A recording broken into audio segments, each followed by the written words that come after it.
ଜାଣିଛନ୍ତି ଆପଣ ମାନେ ଟିବି ଆମର ଗୋଟେ ବାୟୁବାହିକ ରୋଗ ଆଉ ଯଦି ଯାହାକୁ ଟିବି ହେଇଥିବ ସଂକ୍ରମିତ ରୋଗୀ ସେ ଖାସିଲେ କିମ୍ବା ଛିଙ୍କିଲେ ଯେଉଁ ବାୟୁମଣ୍ଡଳରୁ ତା ଭିତରେ ଥିବା ଜୀବାଣୁ ବାହାରକୁ ଯେତେବେଳେ ଯାଏ ଯେତେବେଳେ ସେଇ ପବନକୁ ନିଶ୍ୱାସରେ ଜଣେ ସୁସ୍ଥ ଲୋକ ନିଏ ତା ଭିତରକୁ ଟିବିର ଜୀବାଣୁ ତା ଭିତରକୁ ପ୍ରବେଶ କରେ ଏବଂ ଯଦି ସେ ଲୋକର ରୋଗ ପ୍ରତିରୋଧକ ଶକ୍ତି ନଥାଏ বা ইম্ୟୁନିଟି ଯାହାକୁ ଯଦି ନଥାଏ ତାହେଲେ ସେ ରୋଗୀ ସେ ଲୋକ ସୁସ୍ଥ ଲୋକ ମଧ୍ୟ ଏଇ ଯକ୍ଷ୍ମା ରୋଗରେ ଆକ୍ରାନ୍ତ ହେବାର ସମ୍ଭାବନା ଥାଏ।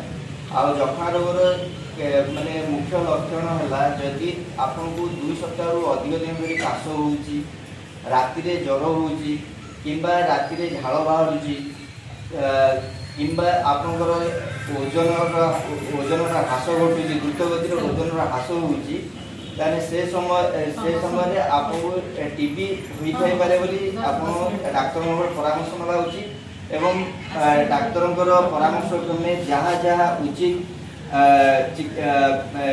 ଆପଣଙ୍କର ଡାୟଗ୍ନୋସିସ୍ କରିବା ଦରକାର ପାଇଁ ଯାହା ଯାହା ଉଚିତ ପରୀକ୍ଷା ସେ ପରୀକ୍ଷା କରାଇ ନେବା ଉଚିତ।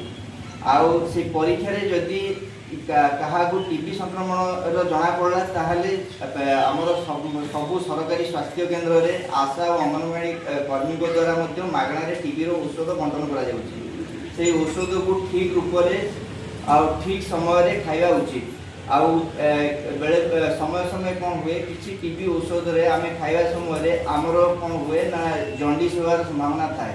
ଇଏ ପ୍ରାୟ 500 ଲୋକରେ ଜଣେ ଦୁଇ ଜଣଙ୍କର ଏମିତି ହୁଏ ଯିଏକି ଟିବି ଔଷଧ ଖାଇବା ସମୟରେ ତାଙ୍କୁ ଜଣ୍ଡିସ୍ ହୁଏ।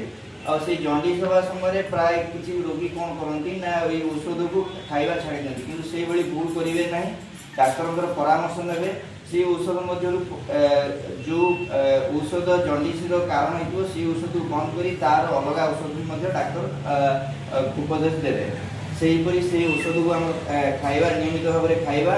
ଆଉ ଯଦି ଟିବି ହାରିଲା ତାହେଲେ ଆମେମାନେ ବି ଆମ ଦେଶ ଜିତିବ, ଆମେମାନେ ଆଗକୁ ବଢ଼ିବା। ଆଉ ଆପଣମାନେ ଜାଣିଥିବେ ବର୍ତ୍ତମାନ ଆମ ଦେଶରେ ପ୍ରାୟ ପ୍ରତି 2 ମିନିଟ୍ରେ 3 ରୁ 4 ଜଣ ଯକ୍ଷ୍ମା ରୋଗରେ ଆକ୍ରାନ୍ତ ହେଉଥିବା ରୋଗୀ ମୃତ୍ୟୁବରଣ କରୁଛନ୍ତି। ତ ଏଇ ମୃତ୍ୟୁ ହାରକୁ ଆମେମାନେ ରୋକିବା ପାଇଁ ଚେଷ୍ଟା କରିବା ଏବଂ ଏଥିରେ ଆମ